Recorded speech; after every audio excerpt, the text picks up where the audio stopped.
what would become of your life?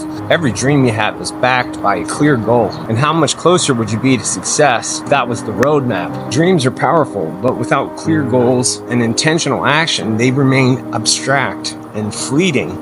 If you're anything like me, and you want to get out of your own head and into the reality of doing in order to see your aspirations realized into reality, then I'm sure that there will be one or two takeaways that we'll each be able to use in order to apply making a better effort towards the things that we are interested in pursuing in order to be able to bridge the gap between aspirations and achievement. By the end of this discussion, we'll discuss strategies to better align our actions with our intentions as a means to create momentum and transfer our dreams into measurable progress.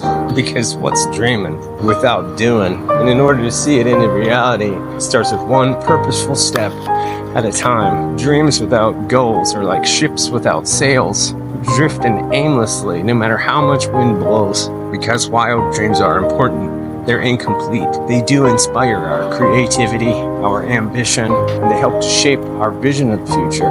But without structure, they lack the direction needed to move forward. A lot of people just end up stopping at dreaming. It could be that they have a fear of starting, or a lack of clarity on how to translate their dreams into steps. Maybe just a lack of confidence. If you don't know, my name is Chad Joshua, and I'm working towards writing a 100-song catalog. I write songs about populism, freedom, and liberty, and this is my artist channel, which I use to promote those songs. In my free time, I like to make these videos in order to consider the things that we could implement into our effort towards whatever goal it is that we're chasing, in a small hope to provide you some encouragement and to force myself into considering what I need to do in order to become more efficient. So dreams, they're great. I've had dreams all my life.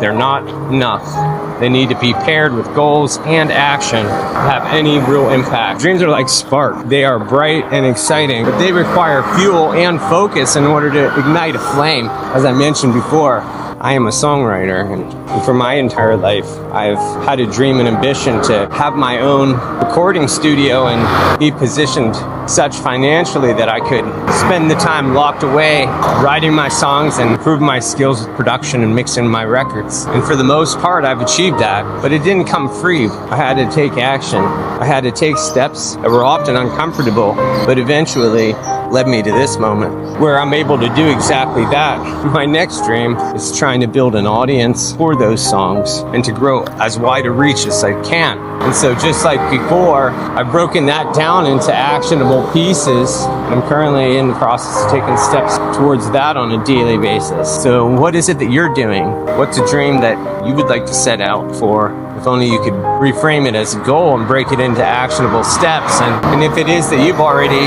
broken your dream into goals or you've already accomplished them, let me know in the comments below. I'd love to read about what it is that you've done and your thoughts about this topic as it relates to supporting our friends who are trying to do the same things now. What's one dream that you've had that felt too big to start, and how could breaking it into smaller steps make it feel achievable? Like I mentioned, in order to stand any chance of seeing to it, starts with breaking your dream into goals. Why goals are effective is they provide us with clear and measurable objectives. They increase our timeliness. Deadlines create urgency and accountability. Also helps with alignment.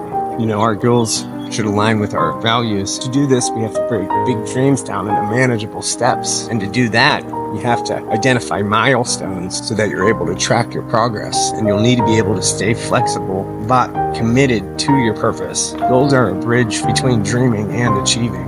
They're like a GPS, giving you turn-by-turn directions towards your destination. How would your confidence grow if you saw progress every day towards your dream? Because that would make it worth it to get up and get to it. And you don't need to do it in a perfect way. You learn as you go. Because progress, it builds confidence and momentum. And small steps create habits to bigger results. If you do want to start taking intentional action, focus on consistency over intensity, because the small daily actions add up. Do your best to make sure that each one aligns with your vision, and celebrate the incremental progress in order to keep yourself motivated. Action, no matter how small, is the antidote to stagnation. Get off that sofa.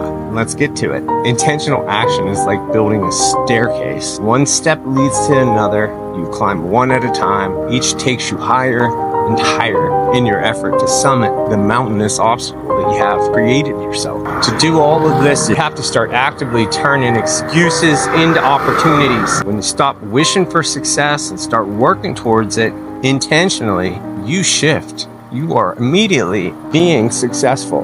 You don't have time to revel in fears of failure, and there's no good sense in worrying about imperfection. You have to build momentum because momentum lends to motivation, and you have to deal with the external distractions and square your effort with competing priorities. You know, there's gonna be failures. I fail all the time. And one thing about making this effort come out here on a weekly basis to have these chats about these types of considerations, I've become aware of the value of reframing the failure as, a tool.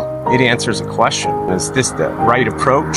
And that failure, it answers that immediately. And as long as you don't have a quitter mindset, then you're immediately forced to reset and try the next approach and see if that's the one that works. And that's the nature in which we can reframe that fear of failure and the failure. If you're seeing that failure as finite, then you will be limited to exactly that. But when you start to look at it as just feedback, and it is something of a tool that answers a question, and you're just asking that question again and again, is this the most effective way to do what I want to do? And so what if it's no, no, no, no?